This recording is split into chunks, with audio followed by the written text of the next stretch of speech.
Olá, turminha! Boa tarde! Eu irei começar a aulinha de hoje com história, falando da marcação do tempo.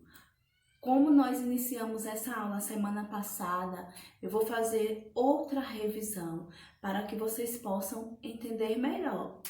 Marcação do tempo. E aí vocês vão entender melhor quais são os instrumentos utilizados para marcar o nosso tempo. Desde muito antes, desde antigamente, que a marcação do tempo ela já existia, só que de maneira diferente. Com a evolução, o homem foi aprimorando esses instrumentos de marcação do tempo. Mas para que eu possa começar a minha aulinha, eu irei iniciar com uma poesia de Vinícius de Moraes que fala sobre o relógio. Vamos lá. Então diz assim: o relógio passa tempo, tic-tac. Tic-tac passa hora. Chega logo, tic-tac. Tic-tac vai embora. Passa tempo bem depressa. Não atrasa, não demora. Que já estou muito cansado. Já perdi toda a alegria de fazer meu tic-tac, dia e noite, noite e dia.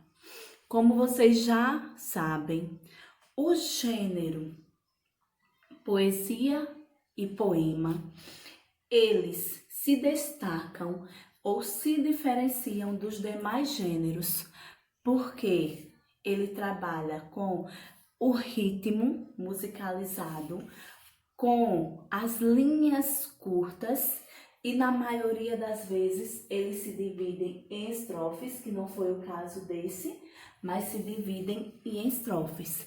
Mas no poema, as linhas são chamadas de quê? Quem lembra? Isso, as linhas de um poema ou de uma poesia, elas não são chamadas de linhas, são chamadas de versos, certo? Então vamos lá para entender melhor os marcadores do tempo, começando desde os tempos mais antigos. E então, minha gente, quando ainda não existia os relógios, há 500 anos atrás, o homem sentiu a necessidade de organizar-se no tempo. Então, o que ele fez? Estimava a passagem do tempo através da observação ao solo. E aí houve a sua primeira invenção. Ele começou a observar o sol durante o dia e ele criou o primeiro relógio naquele tempo, que foi o relógio de sol, certo? Para que ele pudesse se organizar. Mas aí, tinha certeza, era certo como os nossos relógios de hoje? Não. Acredita-se que isso aconteceu há 5.000 anos atrás. O relógio de sol, como era esse relógio de sol? Era um relógio como esse nosso, feito com ponteiros, que registra o tempo? Não. O relógio de sol, ele consistia em um bastão que ficava fincado no solo e outra parte em outra superfície.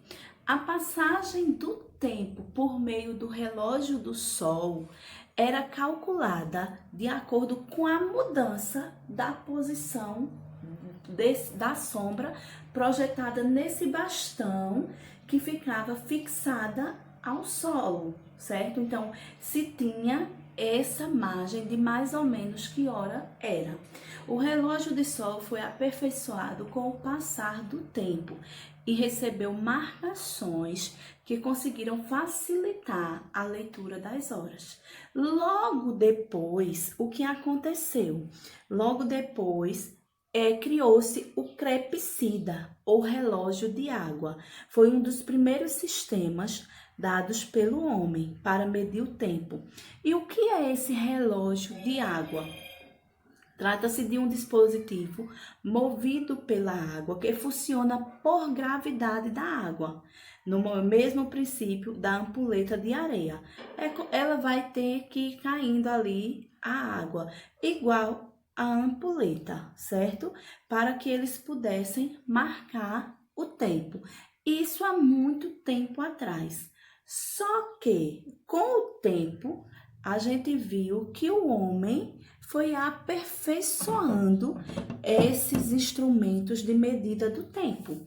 E hoje nós temos diversas maneiras de medir o tempo. Nós temos o dia, que ele se divide em horas, minutos e segundos.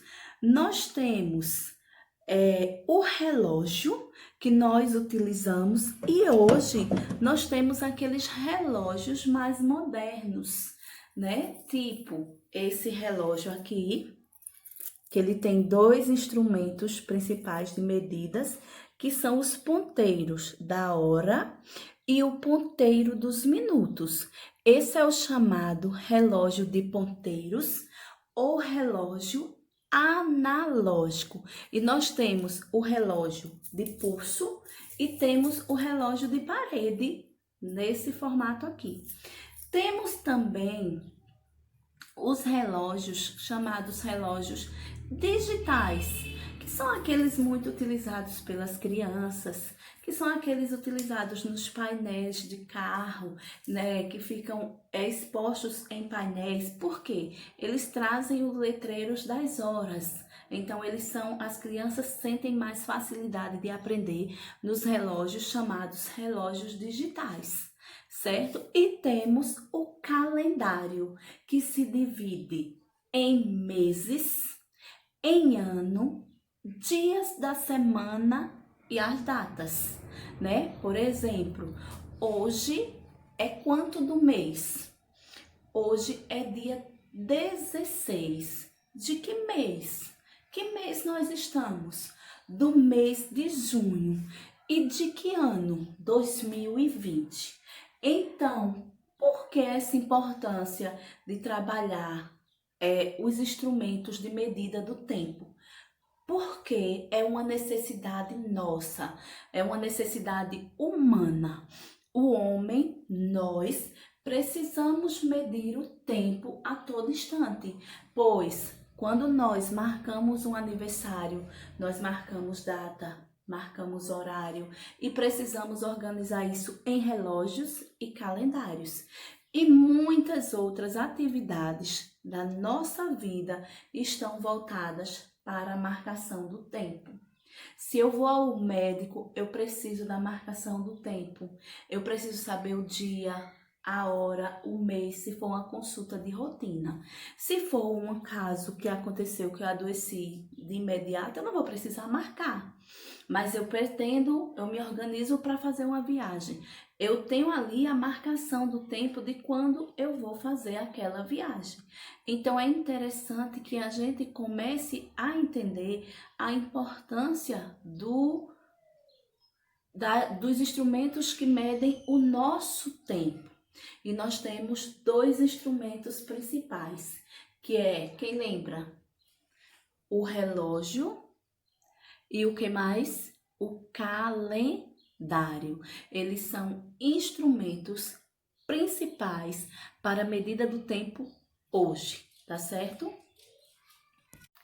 Com o passar dos anos, nós começamos a perceber que as novas invenções, a modernização só fez com que esses relógios eles fossem se aprimorando e ficando mais bonito, ficando menor, o relógio de bolso, o relógio de punho, o relógio de parede, diferente daqueles relógios bem antigos que, além de serem muito grandes, eles não eram tão bonitos.